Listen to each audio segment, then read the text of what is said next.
네, 오늘은 60년 4월 19일 4월 항쟁이 있었던 날입니다.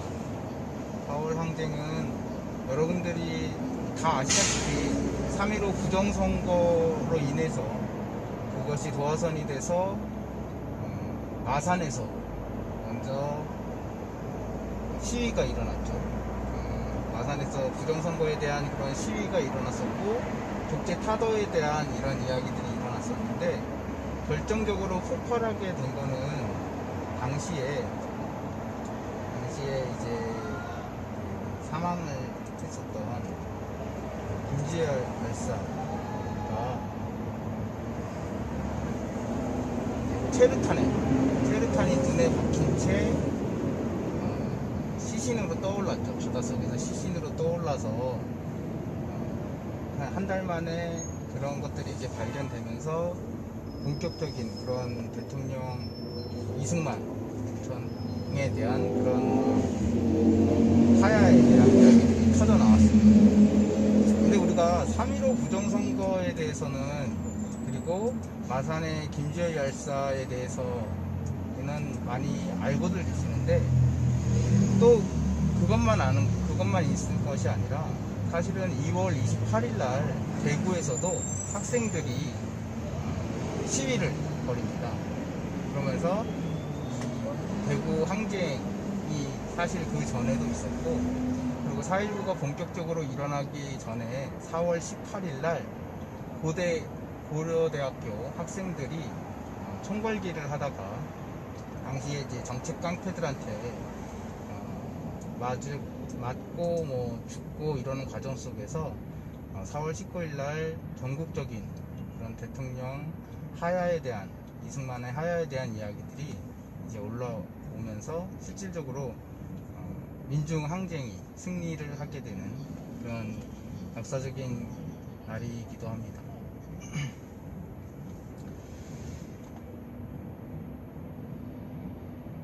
그 이승만에 대해서 많은 사람들이 정말 이승만이 초대 대통령이다 뭐 이렇게 이야기를 하면서, 특히 여기 구구들이 이제 이승만의 그 사진을 걸어가지고 이승만, 박정희, 박근혜 이렇게 세 명의 사진을 걸고 우리나라 역대 대통령 중에 가장 존경스러운 대통령인 것처럼 이렇게 구구들이 하고 다니는데, 사실은 우리 민족사에서, 그리고 우리 민중들의 삶 속에서 가장 악랄하고 가장 파쇼적인 그런 대통령이었습니다. 그런 이승만에 대해서 우리가 이제는 다시 재조명을 해야 한다, 이런 이야기들이 나오고 있는데, 사실은 이미 다 조명이 됐습니다. 왜냐하면 우리나라 헌법의 전문을 보면, 그 헌법 전문에 불의에 항거한 4.19 민주 이념을 계승하고 라고 되어 있습니다. 그리고 우리나라는 남코리아는 이제 불의에 항거한 그런 4.19의 민주 이념을 계승했다, 이렇게 이야기를 하죠. 근데 4.19는 민주 이념만 계승한 것은 사실은 아닙니다. 왜냐하면 가자 북으로 오라 남으로 라고 이야기를 하면서 우리가 통일에 대해서, 결국은 이 파시오 치하에 들어오고 일제의 그 친일을 했던 친일파들이 다시 활기를 치게 된 결정적인 그런 이유가 분단에 있었다, 이제 그런 것이기 때문에 당시에 60년대에도 통일에 대한 이야기들을 계속적으로 할 수밖에 없었던 그런 것이죠. 네, 계속 글을 써주시는데, 이승만 쳐 죽일, 와, 헌법에 그런 내용이 있는지 몰랐네요. 네, 맞습니다. 이거 헌법에도 그런 내용이 있으면, 전문에 그런 내용이 있습니다. 전문 잠깐만 읽어보면 전문이 이런 내용입니다.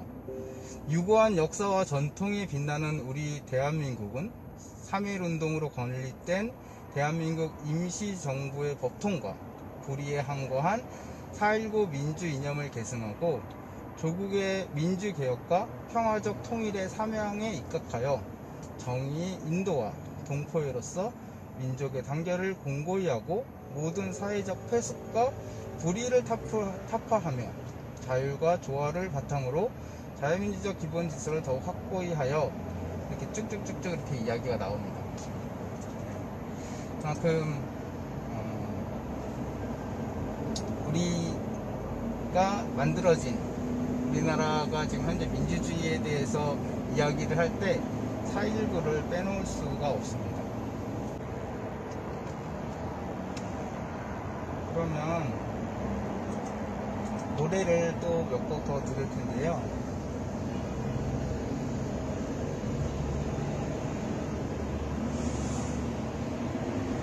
추천해 주신 곡이 처음에 타는 물걸음으로 하고 마른 잎 내가 다시 살아나 이 노래를 틀었는데 또 이렇게 서정적인 노래를 또 추천을 해 주셨습니다.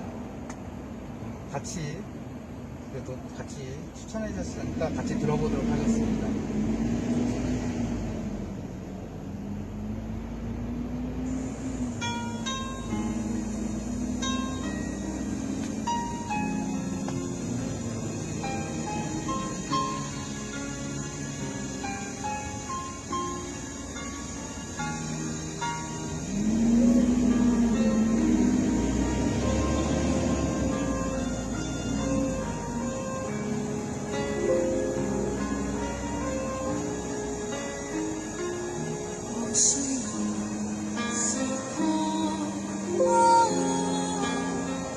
젖은 소매 마른 날 있으니 온누리 마른 푸 저마다 소리쳐 부른 날 있으니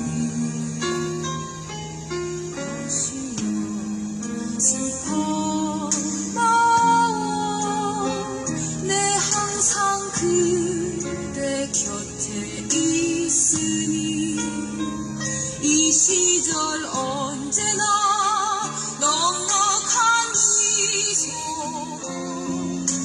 그대 곁에 있으니 앞서간 것들의 흰 그리움 따라 기꺼이 내딛는 걸음 부러진 그대의 머리띠 내 다시 묶어주리 것이요 슬퍼 마음 그대의 눈물 막기 전에 이 아픔 모두와 그 느낌 모두와 밝아올 새날 있으니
이승만 정권에 대해서 많은 분들은 사실 알고 있습니다. 당시 4.19가 일어나고 나서 이제 3.15 부정선거로 당선된 부통령이었죠.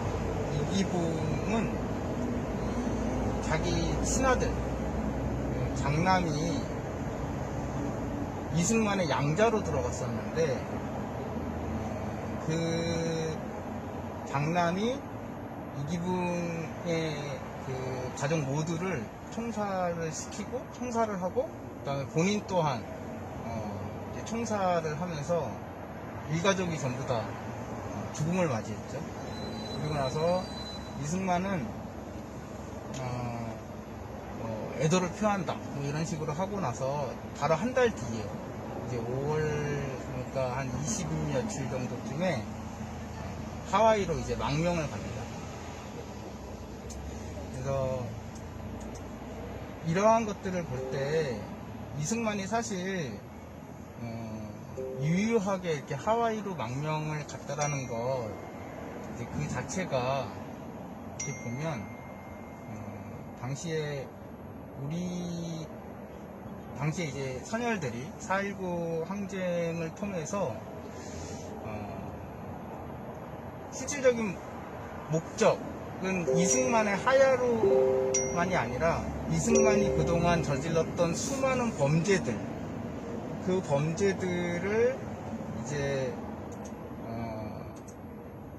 완전히 다 없애야 되는데 그런 것이 적폐들이죠. 그래서 예를 들면 국가보안법이라든가 그 다음에 또 미국이 이 땅에 들어와서 저지른 그런 수많은 것들을 말하고 분단이 가장 큰 거죠. 그리고 수많은 그런 학살, 민중에 대한 학살 이러한 것들에 대해서 다 올바르게 바로 잡아야 되는데 당시에 그러한 것들에 대해서 진상규명이나 또는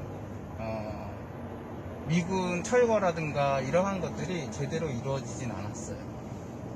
그래서 최근까지도 이 4.3 이 이적회를 하는 그 분들은 몇 년 전인가요? 2년 전인가요? 그때 이 미대사관 앞에서 집회를 하고 항의문을 미대사관 측에 전달한 바가 있어요. 4.3에 대한 진상을 규명해달라 이렇게 이야기를 하면서 전달한 바가 있는데 역시 지금까지도 그러한 것들이 제대로 규명이 되지는 않았습니다.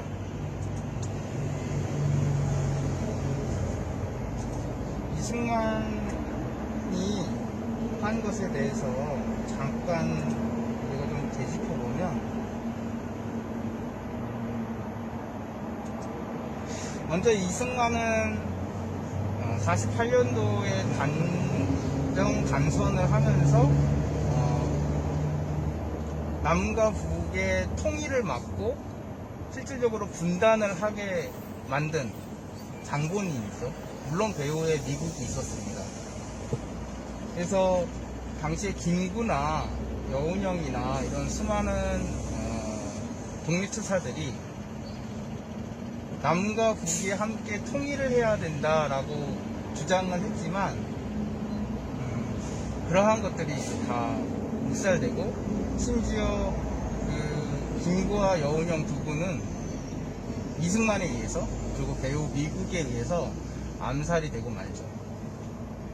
이런 안타까운 역사가 시작되는 바로 그 시점이 바로 해방 이후에 이승만 정권이 들어서기 시작하면서부터였습니다.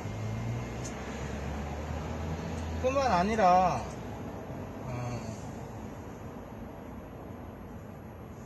선거를 통해서 이제 진보당이 당시 이제 진보당 조봉암 선생이 이끄는 진보당이 많은 득표를 차지하고 뭐 이런 것들을 보면서 나중에 진보당을 해산하면서 결국은 조봉암 선생까지도 간첩으로 몰려서 사형을 시키는 그런 사건도 발생을 하죠. 그래서 우리의 그런 수많은 그 민족 지도자들을 남과 북이 통일을 원했다라는 이유로 전부 다 암살하고 죽이면서 제거를 합니다. 이것이 우리의 안타까운 역사의 이러한 시작이 아닐까라는 생각을 합니다.